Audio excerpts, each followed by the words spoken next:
Welcome back to part 2 on practical tips before and during mediation.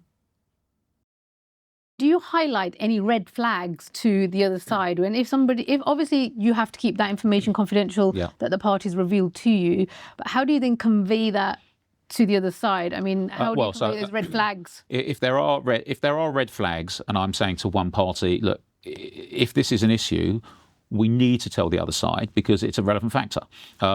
If you don't want me to tell them, I won't tell them, but we're going nowhere. If you want to resolve this, it doesn't have to be at 10 o'clock in the morning. It can be, first or second offers, or later on where we just come back after and I say, look, I've had this conversation after lunch with the other side, and I think I have a concern, that they're going to go pop, or they have indicated that there is a risk they're going to go pop, or they can't do this and the other. Yeah, most of the time, the other side have got, they already got that inkling anyway. So it's not a big surprise. But I won't, unless the parties tell me to release that information to the other side, I can't do it.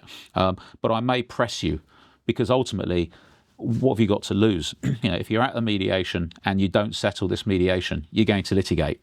And that's going to cost you more money, more time, more stress, which we've discussed, previously for other, it's aggravation, hassle. So it's obviously in your best interest to say, look, hands up, guys. If we don't do this deal, we're going to go bust. Yeah, absolutely. And then during that mediation process, on the day, sometimes that's when parties sort of find out brand new information that's not come to light. They've been talking for about 12 months. Yep. And then all of a sudden, a party says, well, actually, the reason why we haven't paid you is because we had to have that same product remade by a completely different company because what you did was a really shit job. And we've had to, here's an invoice, that we've had to pay someone else to redo. How do you deal with that? Well, because I wouldn't allow it. I'm saying, well, hold on a minute. That's not part of your defence in the legal part of the process. So to me, it's nonsense. No, so the answer is try and avoid significant surprises on the day of a mediation, because it just undermines the whole process. Everybody has come to the mediation in good faith, in theory, okay? And if you drop a major clanger, like that, for example, which you've never mentioned. That's actually from a real life case. Yeah, no, absolutely. and this is the point I'm at. The beauty of mediation is there are no rules, which we've discussed before. So if a clanger gets dropped in, it's then my job to manage that and say, okay, for example, how would you receive that news? So you're going to tell me this is, one side says, this is, we're not telling them, David, but this is a problem, okay? My answer to them is, okay, let's not just drop this clanger and bomb and let it see what happens. Let's spin that. How would they receive this? How are we going to present that information? Are we going to present it? I think we probably ought to in some way or other, but not necessarily that information or whatever it is. But it's turning a negative into a positive, to say, look, this is a relevant factor. It may not be a pleaded part of the claim, as you're saying. It might not be something. I think it was actually it's like every case has got its own little nuances. People think actually litigation is the same old thing. You've got the same old cases, but it's not. Every single case. This particular case, the defendant was non-engaging. They had drafted their own defence. So it wasn't drafted by a solicitor. So that's where I think there were some issues. And they only started engaging when they actually got a legal representative involved. Right. So there's lots of, like I said, nuances. So had they engaged a solicitor early on, we might have found that out. You might have done. Then again, they might have not told. Yeah. No, or not waited till mediation. So I think from that side, every single case has got its own little nuances. I agree. And again, the whole purpose of a mediation is to explore that, because you don't have the constraints of evidence, disclosure, not necessarily, depending upon the stage of the mediation. So it would be a little bit bizarre if we'd gone through a very late stage mediation, and the trial's in 3 weeks. We've done disclosure, we've done statements, and now it happens, though, doesn't it? It happps. I can't think immediately off of my head where there has been a major clanger, very late. But it might be, for example, your month off trial. You've gone to counsel.